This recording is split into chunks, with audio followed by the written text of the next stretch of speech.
Allô, alors je vous parle un petit peu de l'environnement Google Meet. Donc, une fois que vous avez joint la conversation, quelles sont les options qui s'offrent à vous? Donc, au bas de l'écran, ici, vous avez, lorsque vous bougez votre souris, une barre latérale blanche. C'est là que vous allez avoir différentes options. Donc, complètement à gauche, vous avez les détails de la réunion. Donc, c'est ici que vous pourriez partager le lien de votre salle de visioconférence aux personnes que vous voudriez voir joindre à votre réunion.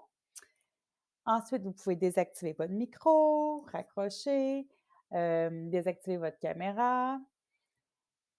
Vous avez aussi l'option de présenter maintenant. Donc, en cliquant ici, vous allez pouvoir présenter votre écran d'ordinateur. Vous avez deux options. La totalité de votre écran, qui va partager complètement votre écran. Donc, vous allez pouvoir voyager d'un onglet à l'autre, descendre le Internet, votre navigateur, aller dans un fichier qui est sur votre bureau, par exemple. Et vous avez une fenêtre ici, vous allez devoir choisir un élément précis que vous voulez partager. Une fois que vous allez choisir ça, vous allez cliquer et il y a une fenêtre qui va apparaître à votre écran. Donc, voulez-vous partager l'intégralité de votre écran? Vous sélectionnez votre écran, donc je clique dessus et vous allez faire partager. Donc, à ce moment-là, vous allez voir que on va vous avertir que vous présentez votre contenu et les gens vont voir votre écran, que vous voyagez d'une fenêtre à l'autre. Donc, je vais arrêter le partage. Ensuite, vous avez la possibilité de jouer avec les paramètres, donc enregistrer la réunion. Donc, si vous voulez enregistrer la durée de votre réunion, c'est possible de le faire ici. Les organisateurs de la salle vont voir l'enregistrement de la réunion qui va être déposé dans leur Google Drive. Vous pouvez modifier la mise en page, donc de la façon dont vous allez voir les autres participants.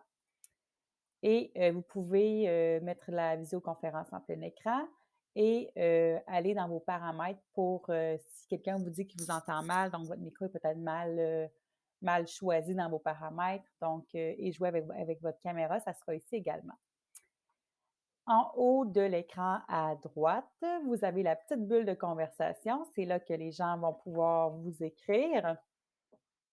Vous avez également personne, c'est les participants qui participent à l'appel en ce moment. Pour quitter cette fenêtre-là, vous cliquez tout simplement dans l'écran noir, donc ça va se tasser.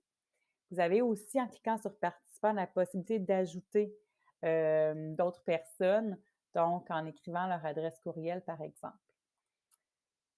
Et vous voyez que de mon côté, j'ai deux options que j'ai installées grâce à des extensions, donc que vous retrouvez dans la Chrome Web Store. Vous avez Grid ici, c'est un petit quadrillé comme vous pouvez le voir. Vous savez qu'en ce moment, Meet permet de voir 4 personnes à la fois. Dans la prochaine semaine, normalement, on devrait se rendre à 16 personnes à la fois. Mais si vous avez des classes de 30 élèves ou de plus de 16 personnes, ça peut être intéressant de voir toutes ces personnes-là en même temps. Donc, c'est d'installer l'extension Grid. Pour ce faire, vous allez dans la Chrome Web Store et vous allez ensuite écrire dans rechercher Grid View. Donc, et ici, vous allez cliquer sur Ajouter à Chrome. De mon côté, je ne l'ai pas parce que c'est déjà fait.